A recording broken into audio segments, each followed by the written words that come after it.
All right, welcome everyone. We're Semblance of Sanity. I'm Caleb. I'm Jacob. And we're here for Zombieland Saga, Season 1, Episode 6. Last episode, we had some wonderful adventures with the drive-in Tory chicken restaurant chain and the Gat Olympics, both of which apparently are legit real things, and the footage that was used was real footage. Just, we are actually saving legit Saga by continuing to spread the glory that is this anime, Zombieland Saga. Indeed. And I can imagine that makes it much easier for Mamoru Miyano when he promotes this series by just being in character as himself, because the places that they have featured in are real places. So, of course, this is a real idol group. Yep. And they are zombies. In fact, actually, in some ways that makes this really, special, because this is all drawn, from specific places in Saga. It doesn't even matter whether or not the idols are real, as long as there's anything pointing back towards Saga in that regard. It's real enough for everyone else. Sure. It can be like, no, we'll just slap their images all over the things there and be like, yes, they're the heroes of Saga. Indeed. Even if they don't exist, exist in our hearts. Because who needs our 2D waifus to come into reality in order for them to affect us in a dramatic way? Scoff at thee. Yes. Yeah. No. They're good enough for us as they are. Yep. And our absolute mad lad Kotaro will keep bringing them into the limelight. Indeed. And I definitely appreciate that, because fangirling Saki is absolutely adorable, and I love her. True. So, yeah. True. Yeah. And she's doing a great job of leading them into this next stage of the story where they target specific key events. And it is leading to them having an interaction with a resident or a scout, talent scout of some kind. Yeah, someone saw them and was like, More specifically, he saw Junko. And Ai. And Ai, yes. Yeah. So going to be finding out maybe who he is and what he wants to do with them. So, y'all, without further ado, let's get into this. All right, everyone, now be sure to go check out the reaction portion of the video in the description below, then come back here for the discussion.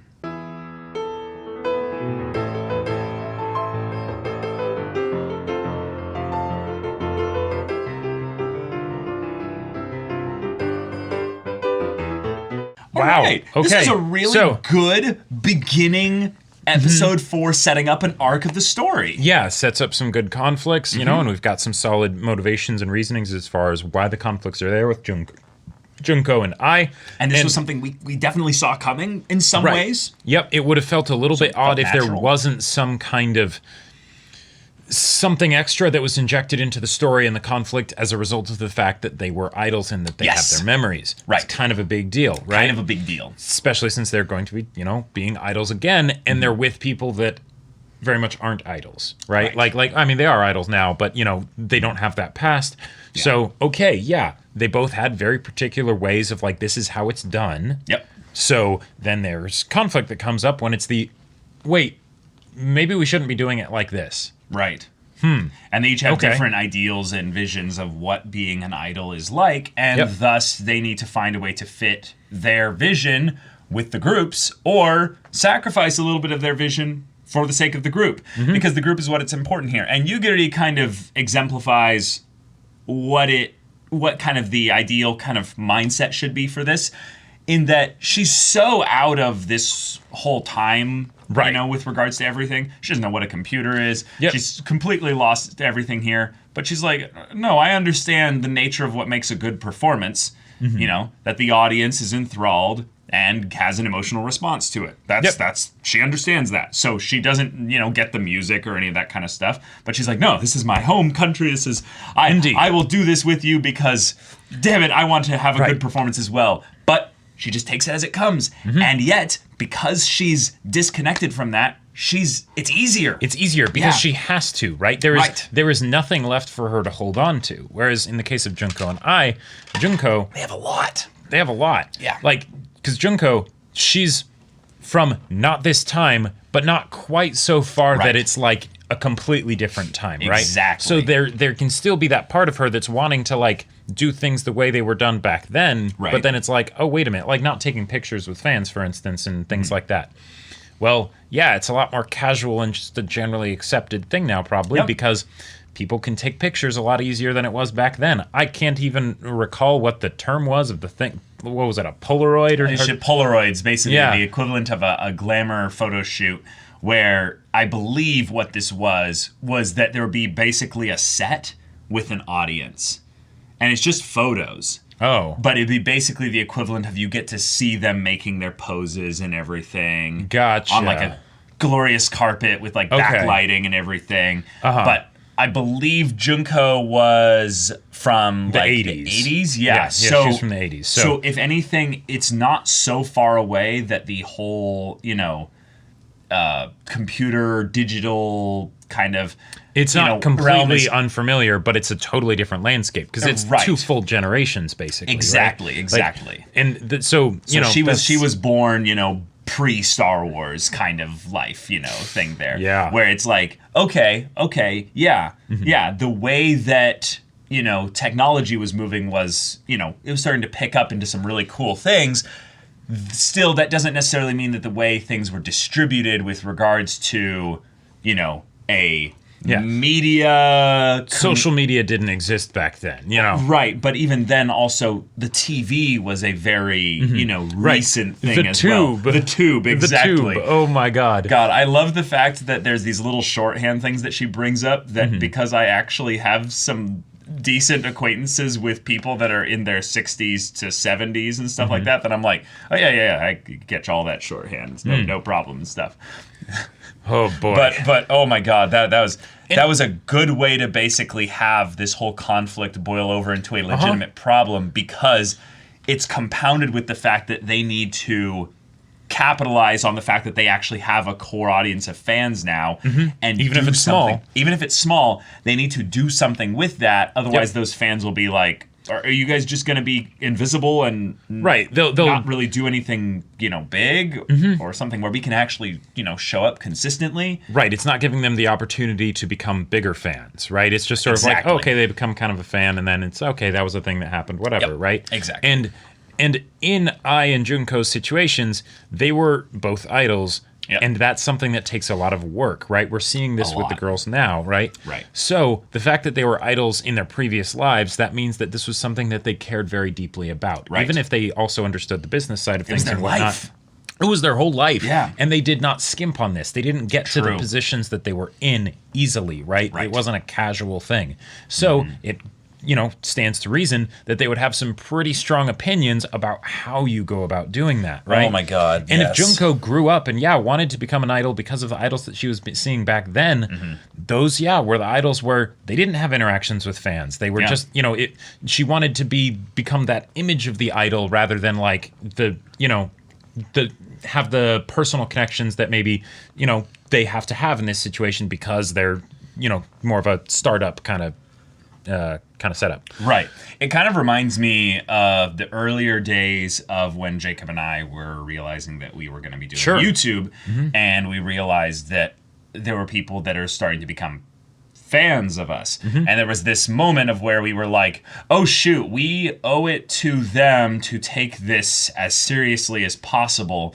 Right. Because if we don't, all we're doing is basically saying that the reasons why you guys got excited about us doing XYZ just isn't valid. We don't really care about this that much.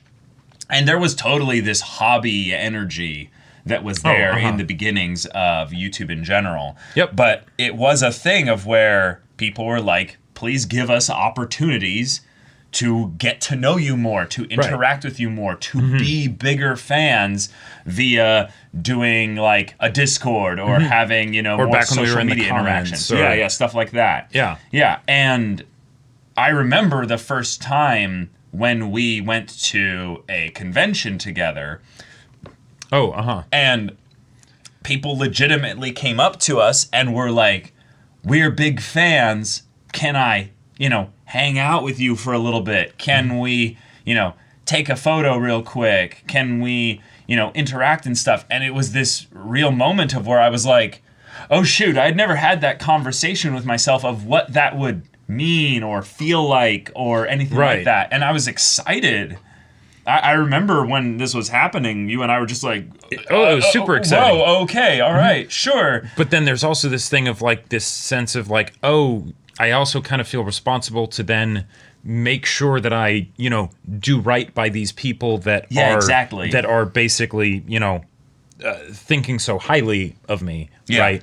I don't want to let them down, things like that. So, and given that Junko in this situation has a different perspective on what letting them down means, right? Because for her it was the idyllic, just notion of someone that was, pretty and perfect and all of that stuff and sang beautifully and it was someone to be looked up to. So if she showed imperfection, she was letting them down by being someone, in her opinion, that wasn't basically worthy of being a hero or a heroine in that regard.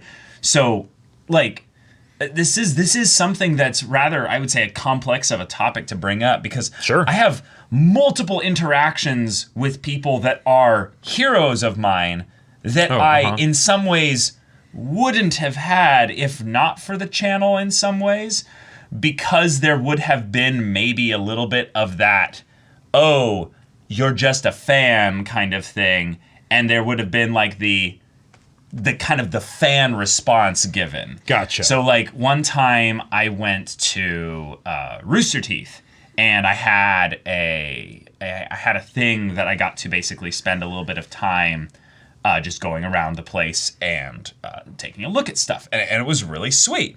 And I had a really cool moment that I'll never forget to this day where I was being told that I could go to their improv show's audience thing and just sit in the back. And it's called On the Spot. It was a really cool show that I was a fan of, and they were like, oh, yeah, then we'll put you in the audience. You can just hang out there, and that'll be cool. And there were a bunch of people that were ready to go on set, and one of them, Barbara Dunkelman, straight up recognized me. I didn't say anything. She was just like, oh, hey, you're one of those brothers. Yeah. And I wanted to have like a little bit of a wait, what? Right. Be cool, dude. Just chill. And then her boyfriend Trevor came up as well, and they were just like, "Hey, it was nice to meet you." And I was like, "Oh my god, like I love you guys. You guys are fantastic." And they're like, "No, you guys are fantastic. Where's Jacob?" And I was like, "Oh, Jacob couldn't come here for this." But they each gave me a hug. Got to have a picture. I did a little video thing that ended up being a goofy channel trailer thing for that, and I got to interact with them and stuff. And I was like, how do you feel about the idea? I literally asked them how do you feel about the whole thing of just you are a living kind of focus point for a big lot of attention, big amount of attention, and that's gotta be not only draining but like a give and take. Some days it's amazing and some days it's awful, and I don't remember Trevor really saying anything specific on this, but I think he was just kind of like, "Oh yeah," and Barbara was basically saying to the equivalent of, "Yeah, you just take the good, you just take the good, and you just accept that there's going to be days where it's not that great, but you really savor those good moments and stuff because they are powerful." I'm like, oh my god, I didn't even think about the idea of having an unlimited source of memories with regards to that, where someone comes up to you and it's like, what you're doing is just making my year. My year has been horrible, but because I'm able to check out your stuff or what have you, it just means a lot. And so with the unlimited memories thing that you're talking about, it's go into that a bit more because I'm not fully sure I know what you mean. Right. So when you feel like you're getting in a situation where you have negative interactions with fans or something like that, or people are throwing stuff at you or what have you. It's something where she can still remember the times, all the good experiences, and stuff as well, and then just accept that there's going to be take it in stride, kind of a thing. Right, taking it in stride. But there's I think a lot of time where people who are doing that kind of thing in general, they don't really remember the good stuff. They only remember the negative stuff. Yeah, you get a bunch of compliments on something, but then the one person says something negative, and then that's all that you remember. Yeah. So anyway, it's just something I wanted to bring up. Is thinking about the idea of having relationships with fans, and it's just Yeah, like, God, the amount of memories you would end up having just because of the ability to interact with fans that's one of the best parts about modern entertainment in that regard. Like, yeah, and specifically. And I love that with how this was brought up here. Like, there was because I don't know too much about like idol culture and everything, and certainly not like enough to know the differences between like idol culture in the 80s versus now, right? Yeah. Other than just what they're presenting, because this is an idol show, but it's also an idol show about zombies, right?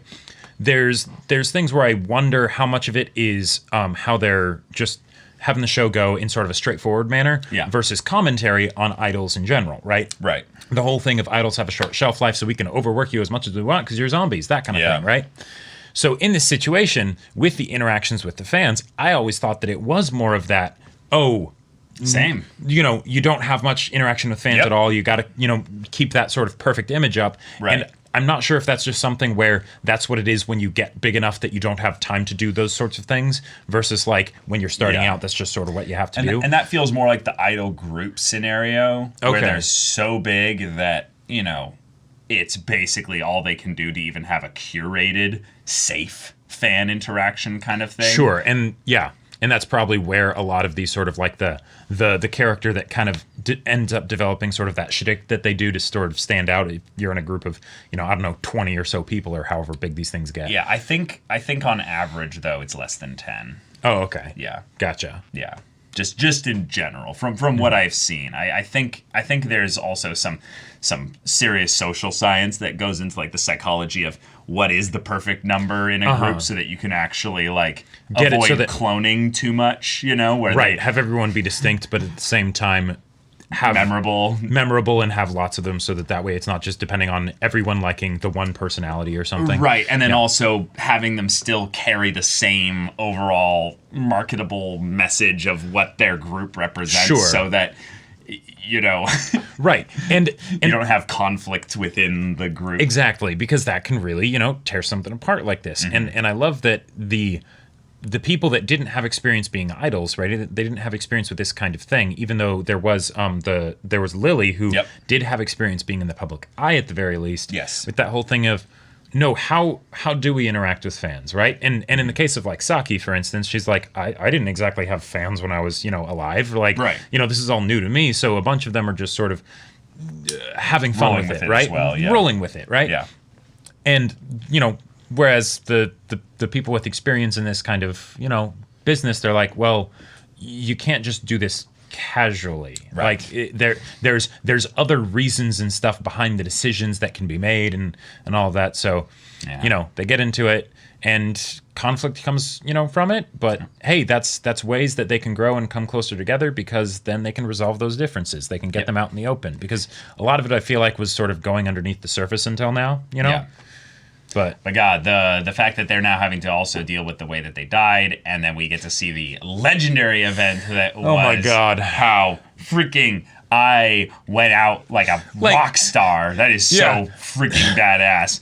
And then the burden of which they will potentially be, rock stars, if you will, in that Saga's rock festival, the annual one, is going to be featuring them, which also has a guest appearance from Frill Rock, freaking Ai's actual idol group, and she's going to be on the same stage as them, not at the same time. Yeah, but that's got to be painful as hell. And was the group name Thrill Rock or was it Frill Rock with an F? Yeah. Okay, gotcha. For some reason, I thought it was like Iron.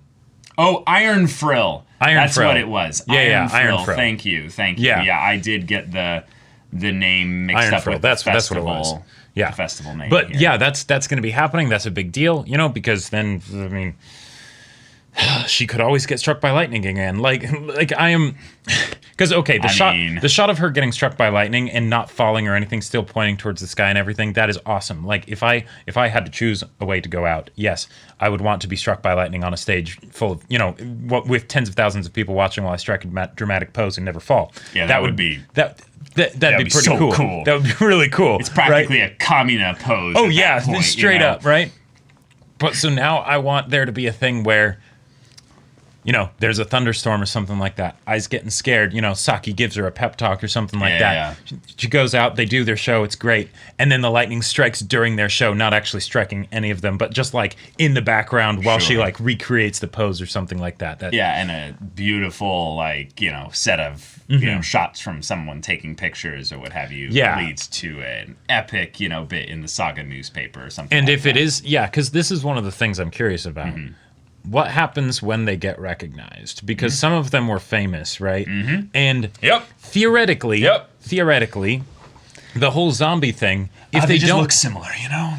Well, or if they somehow figure out a way to say like, oh, it was my death was exaggerated or something like that, or I was medically recovering. No, there's no way. But like, can you imagine? Too long. Right, but can you imagine how much of an impact that would have on like their the talk and the buzz around them if it's like, yes, that's true. She returns, strikes the same pose with lightning striking behind her and everything. Yeah, they're back. Boom. That would be so cool. And then now she's so cool. Now suddenly friend Shosho is like the rivals of Iron Frill. It's like, oh yeah, I'm back and sorry, I found a new group. That would hurt actually. I feel like that would be really, really painful to be like, I have to then compete with them. And again, no, you don't have to compete, really. Like, this is too small of a scene, probably, for Iron Frill. Like, they're probably here because they paid them out the nose to be like, please make a special appearance, Although, it's a small town, Well, they did mention, though, that even though it was Saga Rock, it was the biggest rock event in Kyushu. Yeah, so but is Kyushu a big region or big province? I believe it's a fair amount bigger. Like, okay. I don't know. I don't remember exactly what Kyushu is, whether it was like one of the islands of Japan or like a region or something like that. Yeah, I just know Saga is not a very big popular place in the lore of this hence world. Revitalizing it. Yeah. Right, exactly. But y'all, we had some great funny moments as well. Tai Yamada was perfect. She was fantastic. The fact that they had all the fans and stuff show up, that was rather wholesome too. And Kotaro taking a bath with his sunglasses on, needing to get some shampoo, and Tai just, finding what she could. Doing what she can. Like that. Oh man, while we have all of this, like some of the most serious like drama and stuff that we've had so far in the show. Yep. And then in the meantime, we have Kotaro and Tai just interacting, right? Because they're probably the most opposite of any of the characters in this show. I can't really think of any that would be the like. They more blurt out opposite. random noises at times. Exactly, they're pretty similar in that regard. That's true. Yeah, maybe Yugiri and Saki. But even then, I feel like Kotaro and Tai are a bit more... I feel like those are both more the extreme two girls opposites. that would just stab you if they didn't like you. Yeah, one while, like, after headbutting you, the other one just quietly with a smile on their face, yeah. But okay, yeah, good episode. Good stuff. Setting up next segment an arc. of the story. Yeah. But y'all, thank you so much for watching this episode's reaction and discussion. If you want to see the next episode's reaction and discussion right now, though, go check out the link in the description below for our Patreon. You can get on early access there. You can watch full-length timer reactions there, and all this comes with Discord access. You can chat with us in the community there about this show, about anime in general, and you can also check out our Twitch channel. That's right. We stream Monday through Friday at 3 p.m. Pacific Time. Monday is podcast. Tuesday is One Piece manga readings. Wednesday and Friday, Caleb does gaming. I'm playing Hades right now. Yep. And then Thursdays, I do gaming, which right now is Persona 4 Golden. Yeah, so if any of that interests you, we'll see you there. But until then, we're Semblance of Sanity. I'm Caleb. I'm Jacob. And we'll see you all next time.